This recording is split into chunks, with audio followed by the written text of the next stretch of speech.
शदीद गर्मी में बच्चे जो हैं ये ट्यूबवेल पे एंजॉय कर रहे हैं, नहा रहे हैं।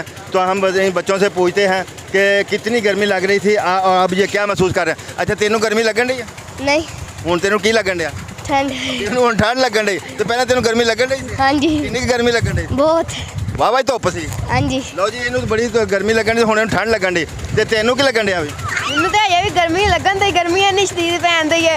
ਇਹਨੂੰ ਮੈਂ ਨਵਾਉਣ ਲੈ ਕੇ ਆਇਆ, ਇਹਨੂੰ ਠੰਡ ਲੱਗਣ ਦੀ ਹੈ। ਕਹਿੰਦਾ ਘਰ ਚਲੋ ਹੁਣ। ਇਹਨੂੰ ਹੁਣ ਠੰਡ ਲੱਗਣ ਲੱਗ ਪਈ। ਇਹ ਕਿਹੜਾ ਮਕਸਦ ਬਣਦਾ ਹੈ? ਕਹਿੰਦਾ ਹੁਣ ਘਰ ਚਲੋ, ਘਰ ਚਲੋ। ਇਹਨੂੰ ਠੰਡ ਲੱਗਣ ਲੱਗ ਪਈ। ਅੱਛਾ ਵੀ ਤੂੰ ਵੀ ਨਹਾ ਲਿਆ? ਹਜੇ ਹੋਰ ਨਹਾਣਾ ਤੂੰ? ਤੇ ਫਿਰ ਤੈਨੂੰ ਹੁਣ ਗਰਮੀ ਲੱਗਣੋਂ ਹਟ ਗਈ ਕਿ ਨਹੀਂ? ਨਹੀਂ ਨਹੀਂ ਗਰਮੀ ਹਲੇ ਲੱਗਣ ਡਈ ਹੈ? ਨਹੀਂ ਹੁਣ ਕੀ ਠੰਡ ਲੱਗਣ ਡਈ? ਨਹੀਂ, ਤੈਨੂੰ ਕੀ ਠੰਡ ਲੱਗਦੀ ਕਿ ਗਰਮੀ? ਮੈਨੂੰ ਬਹੁਤ ਗਰਮੀ ਲੱਗਣ ਦੀ ਹੈ। ਹਾਲੇ ਤੱਕ ਗਰਮੀ ਲੱਗਣ ਦੀ ਹੈ। ਬਹੁਤ ਜ਼ਿਆਦਾ ਗਰਮੀ ਸੀ, ਫਿਰ ਤੁਸੀਂ ਨਹਾਣ ਆ ਗਏ ਇੱਥੇ।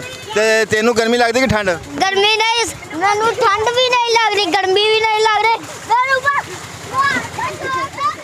ਅੱਛਾ ਇੱਧਰ ਆ ਬਈ, ਤੂੰ ਵੀ ਆ ਵੀ ਇੱਧਰ।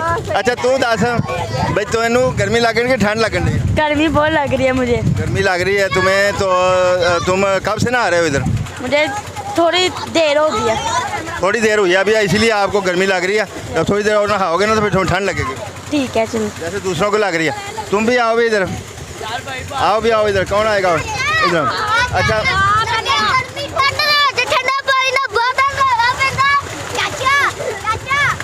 चाचा जी मेरे सारा कुछ ही लग रहा है। सारा कुछ ही लग रहा है।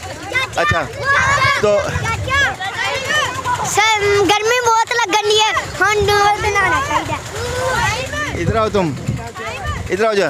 ये छोटी सी एक बिटिया भी है, और आप को भी गर्मी लग रही थी?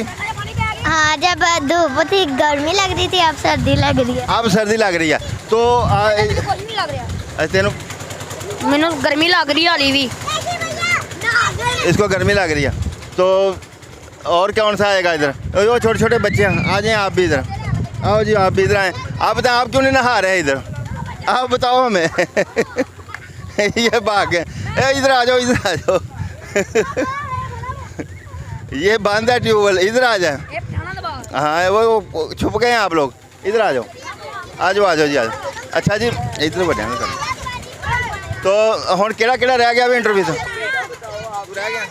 अच्छा हुण तू हो गया तेरा काम? गोते लाओ जी, गोते आपने? हाँ जी। गर्मी जो ज्यादा है ना, गर्मी 10 बारी नहाना पैंदा। ਉਹ ਫਿਰ ਨਹਾਉਂਦਾ ਤਾਂ ਗਰਮੀ ਦਾ ਤਬਾਹੀ ਬੰਦਾ ਤਾਂ ਮੁੱਕ ਹੀ ਜਾਂਦਾ। चाचू जी मैं तो रोज दे 3 बारी नहाना। अच्छा तू 3 बारी नहाना है? तू कितनी बारी नहाना है? मैं इन्नी बारी नहाना वा। इन्नी बारी नहा लेना। इधर आके दस तू भी। मैं भाई 3 बारी नहाना। तू 3 बारी नहा लेना, सुबह दोपहर शाम। ते तेरा घर किथे आ? ਉਹ ਸਾਹਮਣੇ। अच्छा तेरा घर वो सामने। तू इथे आ, तेरा घर किथे आ? ਮੇਰਾ ਉਹ ਸਾਹਮਣੇ ਹੀ। तेरा भी उथे आ। ਗਰਮੀ ਦੇ ਵਿੱਚ 100 ਵਾਰੀ ਨਹਾਨਾ। अच्छा ये कहता है कि मैं गर्मी में 100 मरतबा नहाता हूँ, तो तुम 3 मरतबा ही नहाते हो क्यों भी? तू कितनी बार नहाना? 3 ਵਜੇ ਤਾਂ। 3 बारी तू नहाना है, फिर गर्मी लगनों हट जाती है? ਹਾਂਜੀ ਲਹਟ ਗਿਆ। अच्छा ये बच्चे ਜਿਹੜੇ ਨੇ ਇੱਥੇ ਨਹਾਣ ਡਏ ਨੇ ਹਾਂਜੀ ਤੇ ਇਹਨਾਂ ਨੂੰ ਇੱਥੋਂ ਕੋਈ ਨੁਕਸਾਨ ਤੇ ਨਹੀਂ ਹੁੰਦਾ? ਕੋਈ ਨੁਕਸਾਨ ਨਹੀਂ, ਜਿੰਨਾ ਮਰਜ਼ੀ ਨਹਾਣ ਮੌਜਾਂ ਲੈਣ। ਅੱਛਾ ਮੌਜਾਂ ਲੈਣ ਡਏ ਨੇ। ਹਾਂ ਤੇ ਕੋਈ ਤੁਸੀਂ ਆ ਜਿਹੜਾ ਛੋਟਾ ਫੜਿਆ ਹੈ ਤੁਸੀਂ ਇਹਨਾਂ ਦੀ ਹਿਫਾਜ਼ਤ ਵਾਸਤੇ? ਮੈਂ ਉੱਥੇ ਬੈਠਾ ਹਾਂ ਆਪਣੀ ਫਾਜ਼ਤ ਲਈ। ਅੱਛਾ ਤੁਸੀਂ ਆਪਣੀ ਹਿਫਾਜ਼ਤ ਤੇ ਇਹਨਾਂ ਬੱਚੇ ਦੀ ਹਿਫਾਜ਼ਤ ਕੌਣ ਕਰੇਗਾ? ਅੱਲਾ ਅੱਛਾ ਇਹਨਾਂ ਦੀ ਅੱਲਾ ਕਰੇਗਾ। ਅੱਲਾ ਕਰਨੀ। ਤੇ ਹੋਰ ਕਿਹੜਾ ਬੰਦਾ ਰਹਿ ਗਿਆ ਜੀ? ਤੇ ਇਹ ਮਾਸ਼ਾਅੱਲਾ ਜੀ ਇਹ अच्छा तू भी नहाने तू कितनी बारी नहाना होना? ਮੈਂ 10 ਵਜੇ। 10 बारी कहना मैं नहाना वा। हाँ सही बंदा है, ये 10 बारी नहाता।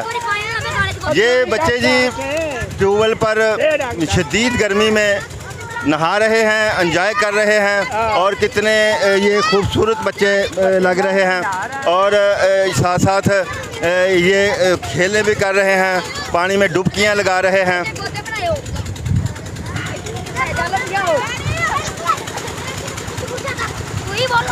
अच्छा ये जी ये देखें, ये अच्छी अच्छी डुबकियाँ ये लगा रहे हैं, और ज़्यादा लंबी डुबकी नहीं लगानी भाई, शरारतें भी नहीं करनी हैं।